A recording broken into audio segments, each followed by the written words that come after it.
contest is scheduled for OneFall. This is OneFall. What's up, everybody? Welcome back to episode 2 of the OneFall podcast. My name is Sam Hudson, and once again, I am joined by the wig boss man, Jan Murphy. The wig boss man, I love it. Hey, nice hat. Thank you. It's a wonderful hat. I don't know if anyone has noticed. You forgot to take your sticker off. I will not take my sticker off. These hats are custom made by the one, the only Ben Graham at Lids Belleville. Ben does fantastic work. I've done multiple different kinds of hats with Ben. After OneFall launched, Jan and I talked about potentially getting some sort of small merch thing off the ground and sent the logo to Ben, and Ben had these ready in just over a day. He does incredible work, and yes, so we officially now, Jan, have OneFall merch. So I think we need to keep OneFall going. It seems that way. Yes, and you need to get that sticker off there. I can't. I can't look at that for the next hour. I'm gonna add more stickers. Ben, my friend who does hats, he always said to keep the stickers on the hat. So why? I'm just listening to my hat. I don't know. He sells hats for a living. I trust him. So look how cool the hat is. He made it. Stickers. Oh my goodness. We're gonna negotiate the sticker thing. So anyways, welcome back to the OneFall podcast. It felt like we had a pretty decent launch last week. As I said last week, we've been working on this for a long time, and now the ball is rolling, and we had some headlines to go over, and I think this week we have some headlines to go over. Do you have anything to say before we jump into them? No, I'm trying to look away from your sticker. He's just ready to jump right in. Well, today's episode is brought to you in part by Jaybird Digital Arts, but we'll tell you a bit about that later. For now, let's jump into the headlines. OneFall. Okay, headline number 1. John Cena is not a babyface. He's not a heel. John Cena is a human being. Jan, tell me your thoughts. Well, I mean, I wasn't sure how John Cena was going to approach this because, again, there's a 20-plus year history of being the super babyface, kind of, the Hulk Hogan of his generation, the Steve Austin of his generation. So very difficult to move someone from being the most over person at that time, maybe ever, to heel. And he did not disappoint, let me tell you, coming out and effectively breaking up with his fans. It was brilliant. It was brilliant from when he walked in and teased leaving again because they were booing him so loudly. That crowd in Belgium was fire. We talked about this, and I've talked about this with a couple of different people. When they go to these markets where they don't go often, where they don't get a lot of wrestling, once every few years, once they've never had a Raw in Belgium, the crowds are just unbelievably involved and loud. So you could not have had a better place for John Cena to come out and cut this once in a lifetime promo. And I don't think it disappointed, from picking on children to saying he was breaking up with people to referencing the "you can't see me" thing as being annoying and to stop it. I mean, he hit all of the notes for me. It was absolutely crazy. In terms of hitting all the notes, for me as a Cena fan, former Cena hater, it hit all the notes and then some for me because, in many ways he was yelling, calling out the people that were booing him during his Super Cena run. And did I feel a little bit targeted? Yes. Am I also wearing my John Cena farewell tour shirt right now? Yes. I'm all over the place with John Cena because I have been waiting years and years and years to see this side of John Cena, and it feels like we're finally getting that. And this is just, technically the first time we're getting a heel promo after the turn itself.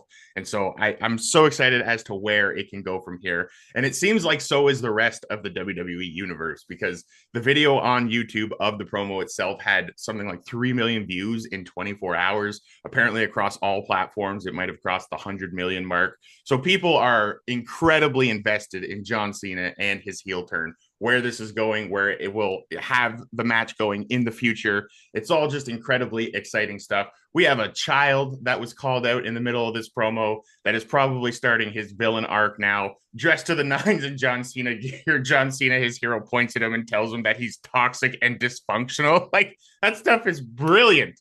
I used that picture of that child yesterday to liken it to the look I might have if Austin Matthews broke up with me.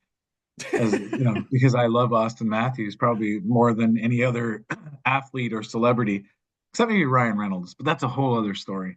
Um, you have a lot of questions going into these shows, and there were a lot of questions that I wondered if they'd be addressed by John Cena. He addressed many of them. The music was a question. Would he have new music? Nope. The We talked attire, the about that. look, nope. Doesn't have either of those. He comes in and the first thing he says is, "This is my music, and this is my wardrobe, not yours, and I'm not changing anything," which to me is fantastic, right? We were Brilliant. I wanted new music.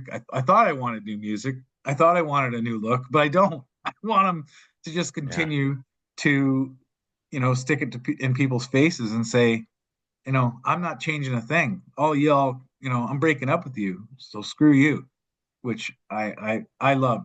The questions that weren't addressed, where does The Rock fit into all of this? How Yeah. I does was going to ask that. how does that situation play out? When does The Rock appear? Do we find out why John Cena aligned himself with The Rock? I have to think all these questions will be answered, but we're not sure when because we don't know when we're going to see The Rock next. We know we're going to see John Cena on Monday on Raw in Scotland, but we don't know when we will next see Dwayne, the big boss, the final boss, Johnson, aka The Rock. Yeah, it feels like there's a lot of potential there because, with the feud between The Rock and John Cena back in 2011, 2012, 2013, it was, John Cena was the full-time guy and he was mad with The Rock being kind of the Hollywood star who wasn't here all the time.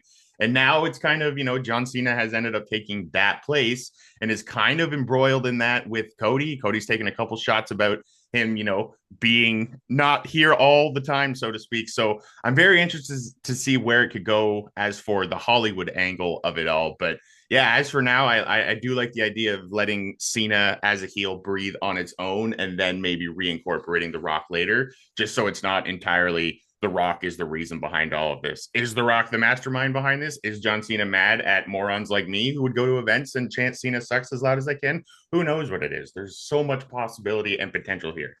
Is John Cena working The Rock? Could be. He Is, could is be. John Cena working The Rock? Is he going to make it look like he's working for The Rock and then turn on him and set up an epic Rock Cena finale like in December? Like, Yeah. right? There's so many possibilities here.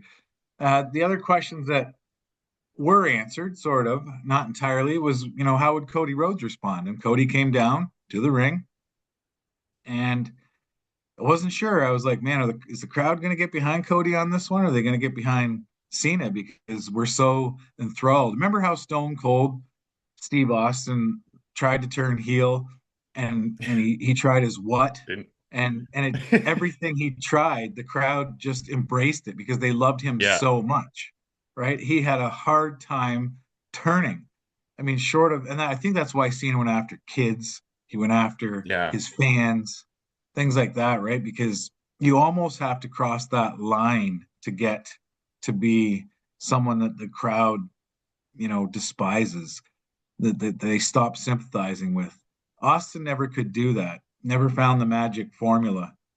Um, so far, Cena has found it. Cody comes out and says, if this is the version of John Cena that, I'm going to face at WrestleMania, I'm going to wipe him out and retire him on the spot, which I thought was brilliant. Yeah. Cody Rhodes has come so far in the last 5 years.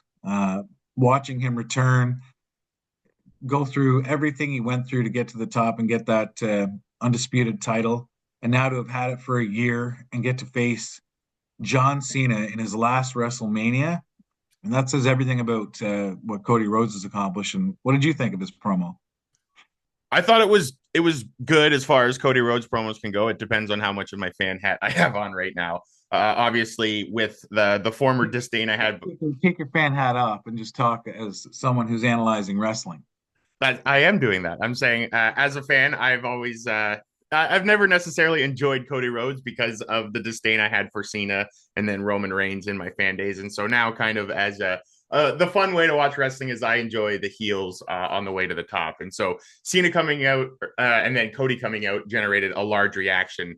And one thing that I thought was incredibly interesting, you were wondering about how the crowd was going to react. the "Let's Go Cena, Cena sucks" chants made a return. Even backing up, John Cena's music hit and the boos hit immediately, and it felt like a time machine going back to 2012, 2013. And I'm almost nostalgic for it in a sense that, all the fans that were mad at Cena ended up missing him and were happy that he came back. And so hearing those boos, hearing "Let's Go Cena, Cena sucks," it felt right. And as a surprise to myself, as obviously I am no longer cheering for Cody Rhodes in this sense, I found myself on the "Let's Go Cena" side of the "Let's Go Cena, Cena sucks" chance. So wrestling is a very strange thing as a fan. There is already a lot of excitement generating around this match and what it could potentially be. And I think that fans are already all in on this entire feud, where it's going to go. And we're on the first stop of it right now, right? And so there's so much more where we could go. And I honestly cannot wait to see where it goes from here. Do you have any final thoughts on Cena in Brussels? Well, I have final thoughts on listening to you speak, because you remind me of probably me early in my career. I am so like deeply embedded in my journalism career now that I don't have the ability to be a fan of any one talent so much anymore. When I watched that segment the other night, I watched it as both someone who's covered the industry for so long, who appreciates the business as a whole and the whole way that wrestling works. I'm still fascinated with it today, the way I was when I was 7 years old. And I also, because of the Chinlock situation, because I own a wrestling company, I watch it as a kind of a promoter, as somebody behind the scenes and creative. And it was so brilliantly done. And I mean, all you need to know about whether something hits home or not is how many memes, remixed videos and reels come out, immediately following it, and the next day. And yesterday, my stream was nothing but people. There was a really well done clip of somebody zoomed in on him saying, no more, you're not having this. It was like me, my kids in the toy store, right? Telling them they couldn't have it. It's brilliant. I mean, what do we absolutely. get? What do we get? Get nothing. Yeah, that's it. We as fans get nothing. We get rise above hate, John Cena, hustle, loyalty, respect, whether he's happy, whether he's mad. I think what I really like about this, the way that he's approached it, is that he isn't going to change, and making the transition back into babyface Cena will be so easy for him when it's all over. He doesn't have to change who he is. Everyone else has to change who they are. I think that's what's so brilliant about it, and what I really, really like about it. We have the night change. two main event.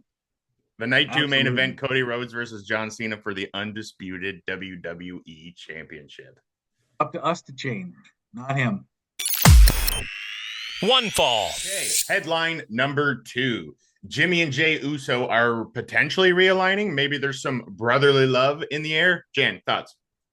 Well, yeah, it's kind of felt for a while like Jimmy Uso's been floating. There's been nothing going on with the bloodline for whatever reason. I'm not sure what's happening with the bloodline. If they're, we don't even know what their role at WrestleMania is yet.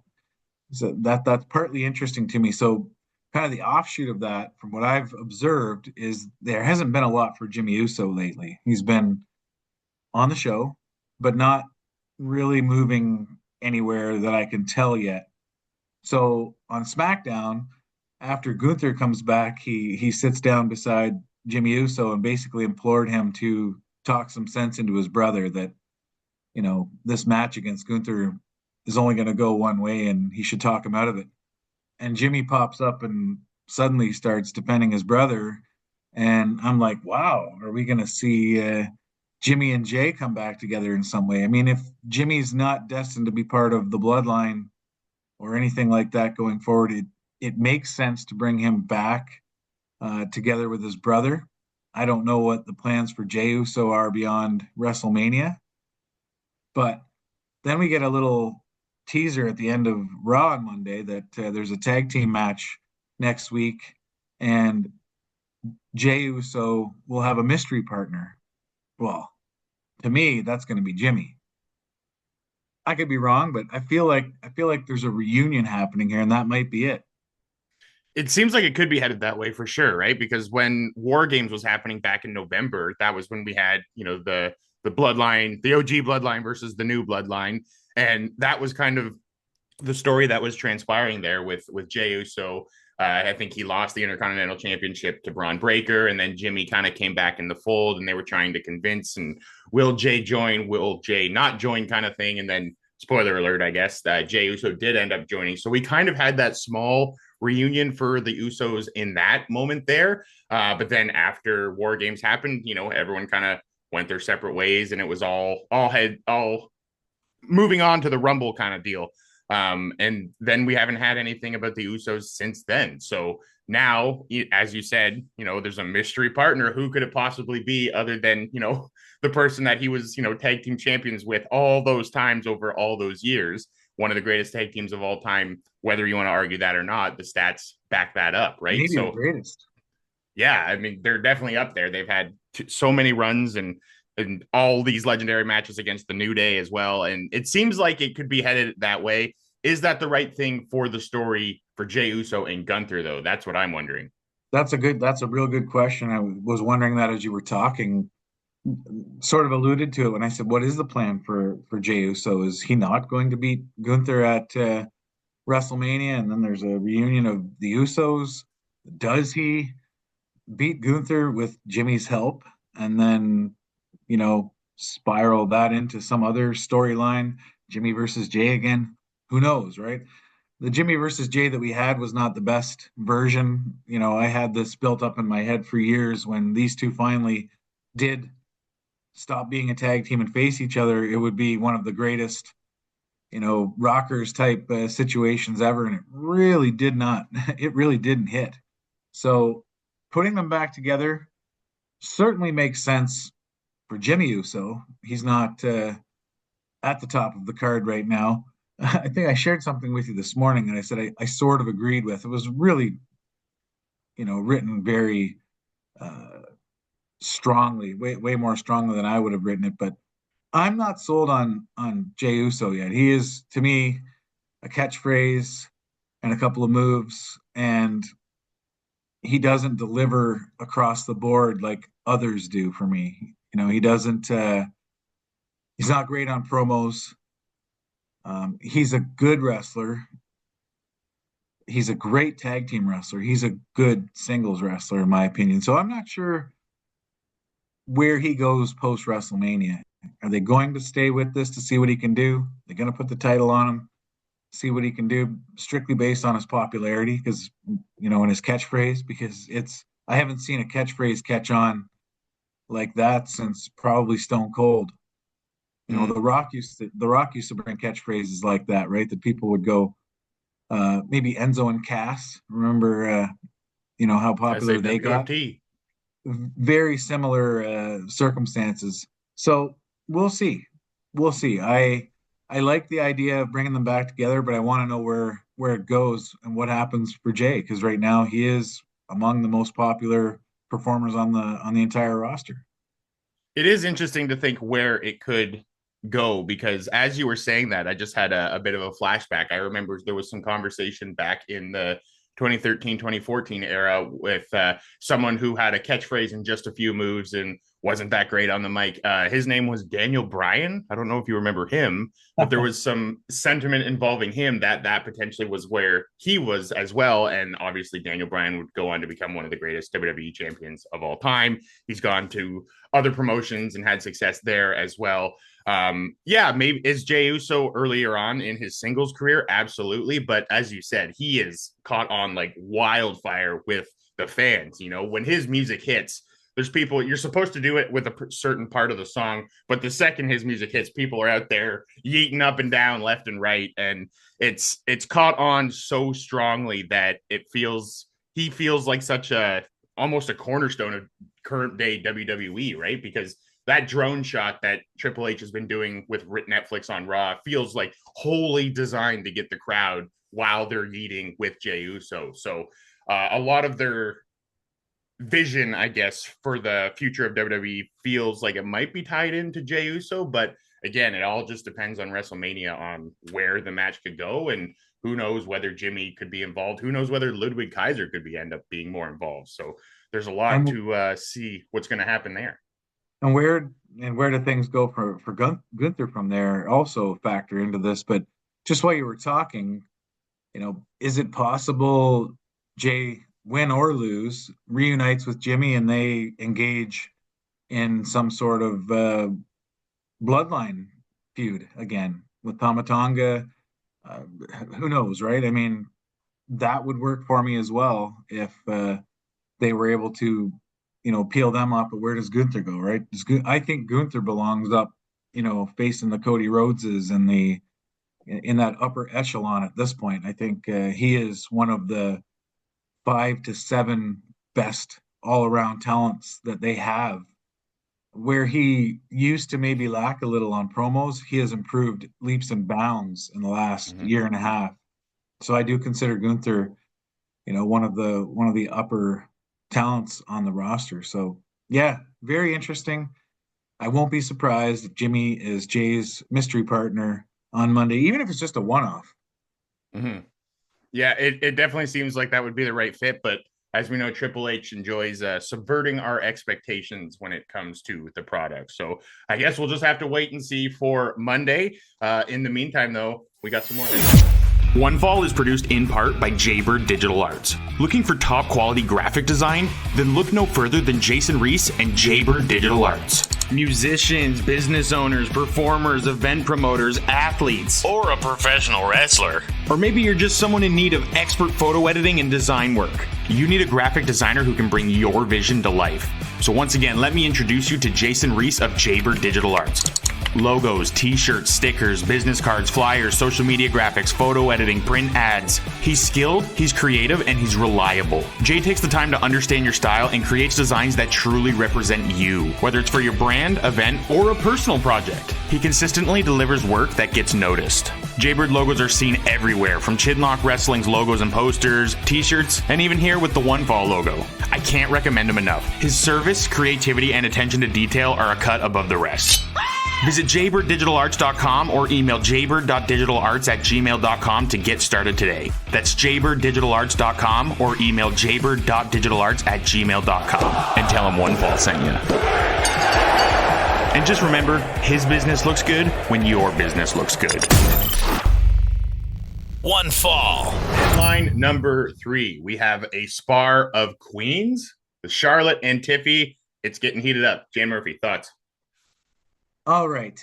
I'm going to say something here. When this melee broke out on SmackDown and Charlotte and Tiffy get into it in the ring, my initial thought was, nope, not sold. You know why? Because I think it was on Raw like 4 days earlier that there was, stuff happening. It might have been with Chad Gable or whatnot. But anyway, officials from the back came out. I think about maybe 4 or 5 of them came out to handle two men who were, beating the snot out of one another. Then on SmackDown 4 days later, 2 women are doing the same thing and about 20 people come out. And I was like, wait a second, this doesn't compute for me that they need 20 people to break up 2 women, but only 4 to break up 2 men. So at first I was like, I'm not loving this. It's too much for me. It's too busy. There's too many, indie wrestlers out there dressed like security and referees and officials from the back, and it's real messy. I understood the premise of it. So when they left the ring, I was like, I felt myself maybe a little bit more annoyed than entertained. However, they won me back. This continued throughout the show. This disrupted matches. It led to these huge spots where jumping off the top of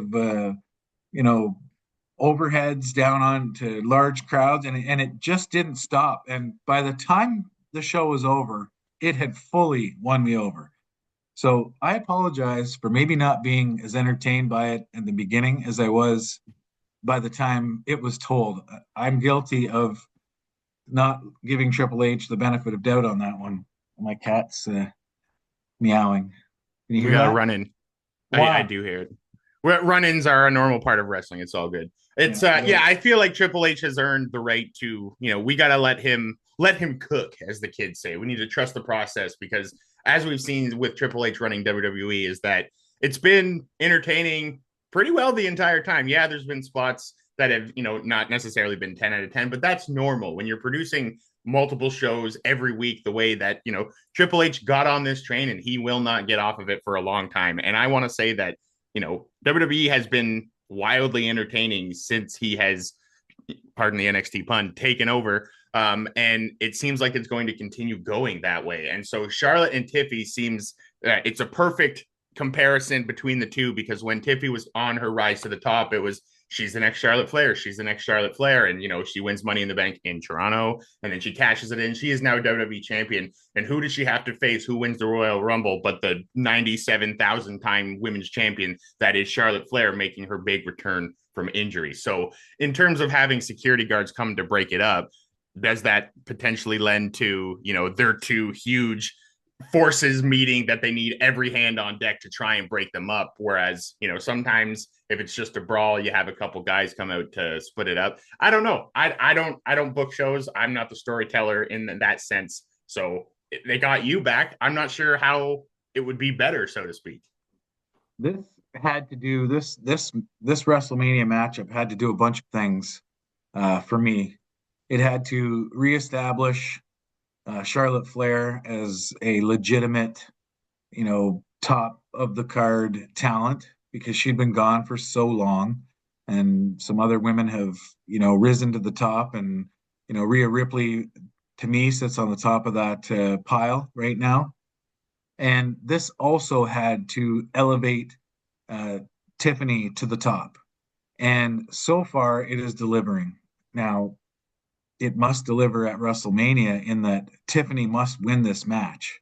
Charlotte must put her over and help elevate her to the top of the card, because Charlotte can't be hurt at this point. And no individual loss, whether it's at WrestleMania, whether it's on Raw, whether it's, anywhere in the world, will hurt Charlotte. She is arguably the greatest of all time. So her job to me in this feud is to elevate Tiffany to that level, to bring her to Charlotte's level, because she's on her way there. Absolutely. She's over with the fans. Wrestling wise, she has improved leaps and bounds and is probably the best technical women's wrestler besides Natty that they have on the roster. She is fantastic. The last piece for her was, the mic work and just getting to that next level, having somebody come along and put her up in that upper echelon, like Bret Hart did for Stone Cold Steve Austin. And that's to me what Charlotte's job in all of this is, and to keep herself strong at the same time. And I think so far it's really delivering. And like I say, at first I was rolling my eyes going, oh, this doesn't make any sense. But the more it went on and the more it took place, in the ramp to the ring, up at the top of the entrance, in the back. Yeah. I was like, all right, I'm all in. I'm all in on this. Yeah, it's sometimes a never-ending brawl can really, raise the stakes, so to speak. And it feels like, as you said, the more it went on, the more it was starting to make sense. And you were bang on with everything about Tiffy there. It's been said ad nauseum, but she has everything. She's got the look, she's got like the charisma, she's got the presence, she's got everything you would want in a WWE champion. Now what she needs is to defeat some of the big names, and who better than Charlotte Flair in a marquee championship match at WrestleMania. And it could go either way. That's the fun of wrestling. You never know the way it's going to go. But if Charlotte wins another championship, I don't know necessarily how well that would go over in terms of the fans and everything, which, we've seen fans voice their displeasure before. But I think Triple H has a different view on things, potentially, on how, what is, pardon the Triple H pun, what is best for business. And I think Tiffany Stratton is the future of the women's division as it is right now. And, it's not a passing of the torch, so to speak, but it is a good kind of, the post Divas era to the current women's era kind of clashing for the championship at WrestleMania. And I think there's a lot of potential for this match. And I think there's a lot of sight into where this could be going for the future of the women's division. Any final thoughts? Feels to me like, Cody Rhodes' story last year is playing out for Tiffany Stratton this year. She needs this win badly. And I think, Roman putting over Cody last year, the the same thing needs to happen for Tiffany with Charlotte. OneFall. Next headline.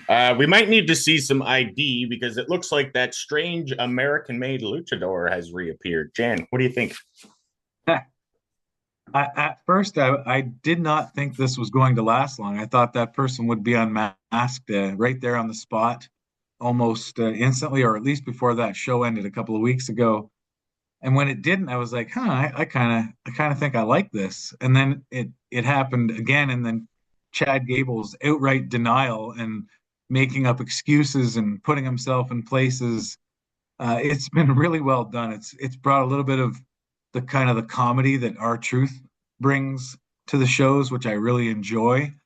But it also has left some intrigue and now has people asking questions. Is it Ray Phoenix under that mask? Because we all, Ray Phoenix was released from his contract, or his contract was up with the AEW, and he is said to be headed to WWE to work with his brother, who debuted how long ago did we see that debut? A couple months ago. A couple months ago, right? Yeah. So where does that all play out? I mean, it's so clearly obvious to me it's Chad Gable in that mask. But is it? What if they have different people wear it, right? I mean, that's the beauty of it. The other night on Raw, it definitely looked like Gable. Just the shape of the back of his head is pretty recognizable. And when he turned just the right way on the camera, I was like, okay, it's definitely Gable under that mask tonight. And then he took off into the crowd and was chased. And then later on, they try to get us off the trail again. I love it.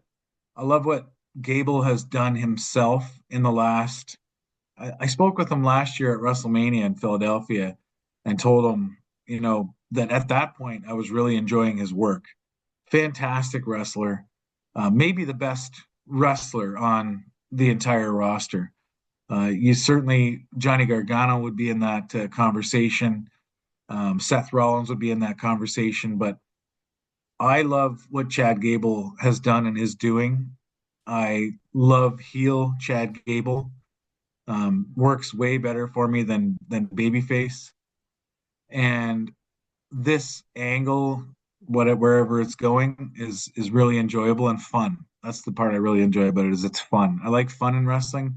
Sometimes we lose that fun. We get tied up into serious storylines. Like the John Cena thing is, all we're focused on right now, and we're supposed to be serious about it. Last year, we were supposed to be serious about the bloodline and Roman Reigns and the final boss. Sometimes you need those R-Truth, New Day, Chad Gable things happening to keep it light. And this is light and intriguing at the same time. The fun thing about WWE is that you will feel just about every single emotion you can, whether you're a fan of WWE, whether you're a fan of professional wrestling. The idea is that you want to make the fans feel something, right? And I think with an angle like this, like you said, it's fun. I find myself laughing at it. It's silly, but it's got some actual legs to it as well. I am very excited to see where it could go. I love the mystery because for some reason, American luchador masks just have this like veil of mystery surrounding them, because back in the 2000s, I don't know if you remember him, there was another American luchador. I don't know what happened to him, Mr. America, but he came out and he seemed like he was a pretty good wrestler as well. But then he just disappeared. We don't know what happened to him. Maybe this is his son. We don't know where this could potentially go, but there's something here. There's an American luchador. I think Chad Gable may have found him along the way, and maybe he wants him to join American Made. The possibilities are endless here, Jan. Who knows? The three wrestlers in American Made are maybe like 3 of the top 10 wrestlers in the entire company.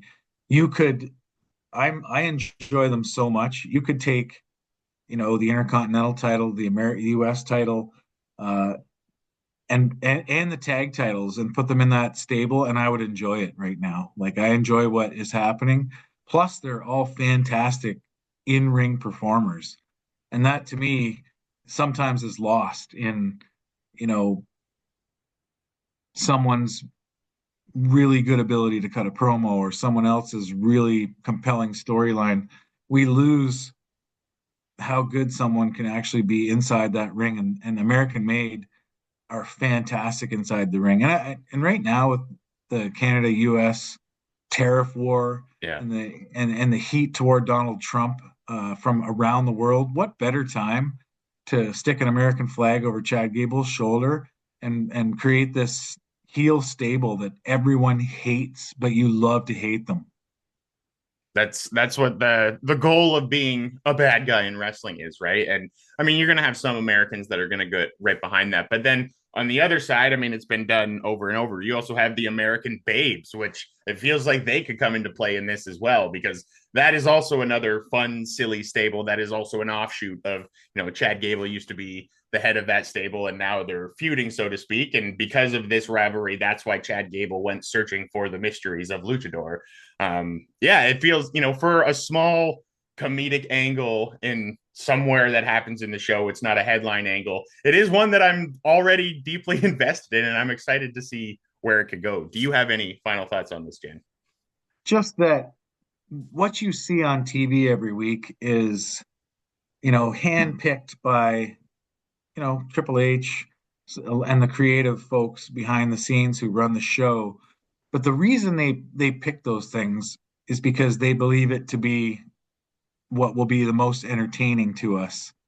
And there are not a lot of segments when you think about those shows now, 2.5, 2.25 hours long, a lot of promos, a lot of commercials, long ring entrances, to be picked to do an angle week in and week out on Raw speaks, it's a testament to your work. And I think, Chad Gable and American Made should be proud that every week they're getting a spot on that show, which is the best show in the world when it comes to pro wrestling. And I just think it speaks volumes of the work that they're doing, that we're seeing this play out every week, and that, they're on TV every week. OneFall. Extra, read all about it. We got a bonus headline. We weren't sure if we were going to talk about it, but we are. We'll talk about it quickly. What the heck was going on with Seth Rollins on Raw? I wish I knew. They were advertising Seth Rollins all night. Was going to come to the ring. Typically, there would be some sort of a physical altercation, but we had no CM Punk at this show. We had no Roman Reigns at this show. No Drew McIntyre at this show. Nothing happened. He came out and cut a promo, but the weirdest part was he seemed to be like directly working the crowd, which a guy of Seth Rollins' stature doesn't need to do. The crowd typically eats out of the palm of his hands, and he doesn't have to direct them what to do. But he was directly asking them to get pumped up for this main event, which was a fine main event, but it just felt oddly placed. And like, I'm sorry, Seth, we don't have anything for you tonight, but we still want you to go out because we advertised you. That's what it felt like to me. I'm still not used to this whole Netflix thing of, I have the regular Netflix membership, so I don't get commercial breaks anymore. And I know that we're quote unquote lucky that we're seeing behind the scenes when there's supposed to be commercials running. So sometimes you see things that aren't fully presented for TV. And so it felt a little bit in between when we were seeing the commercial B-roll footage, so to speak. But Brussels was chanting Seth Rollins' theme that entire time during that segment, which I thought was an interesting and cool tidbit of information, I guess. Like, Seth Rollins is still incredibly popular with the fans. They're excited to see where he's going to go. But yeah, it was a weird kind of like, look I'm here, sing my song, Brussels. I'm going to do some stuff at WrestleMania. As for CM Punk not being there, I don't know the truth in this, but I have heard that he was given the night off because it was actually AJ Lee's birthday, which, in a past regime, Punk was given termination papers on an important day of his life. So it seems kind of fitting that, if Punk's going to get a night off, now he gets to spend it with his wife instead, which is just a good point of the future of how the talent is treated in WWE, at least allegedly. We're not there. We don't know. But if you have to do an angle without potential rivals, as you were saying, it didn't feel like it didn't push the rivalry or like what we're getting out of that, because last week we had this cage match that had Roman Reigns yanking Seth Rollins out of the cage, giving him the win, going in and beating up CM Punk. And then this week, the follow-up, yes, I know we're in Brussels, far away. Roman's a busy guy. CM Punk's a busy guy, spending time with his wife. But then, it didn't even feel like Rollins alluded to it that much. It just felt like he was like, I'm here in Brussels. Look at me. Yeah, it didn't advance anything. It was just odd. It struck me as odd. It didn't advance the WrestleMania, match or potential match or whatever's going to happen here. It didn't advance the story, and it just felt like he went out just to rally the crowd. And Seth Rollins can do that just by entering the ring, but to like verbally be telling the crowd to get pumped up for the match was very out of character and out of place.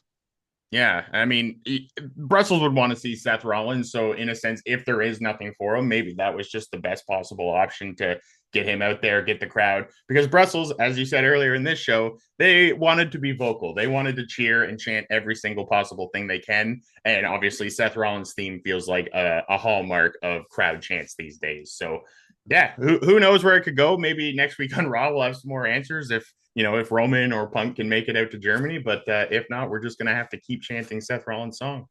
In fairness to Rollins, who wants to come out and follow Cena's promo anyway? Fair enough. It's everyone is all in on John Cena and his heel turn. So we'll see where Seth Rollins goes from here. You know what? For now, I'm breaking up with you till next week. You're breaking up with me. Well, that is the perfect time then. I guess that wraps up episode 2 of the OneFall podcast. We hit some more headlines. Jan, how do you feel after today? I feel like the kid in the front row that John Cena was making fun of. That I'm making fun of. I want to make fun of a kid in the front row. No, I don't. Well, thank you for watching or listening to the OneFall podcast. We will be back next week with some even more headlines. Check out the sweet hats made by Ben Graham and the folks at Lids Belleville. The sticker. I'm never going to lose the sticker. The great stitching done by Ben Graham and Lids Belleville. And of course, this show is sponsored and produced in part by Jaybird Digital Arts. We'll see you next week.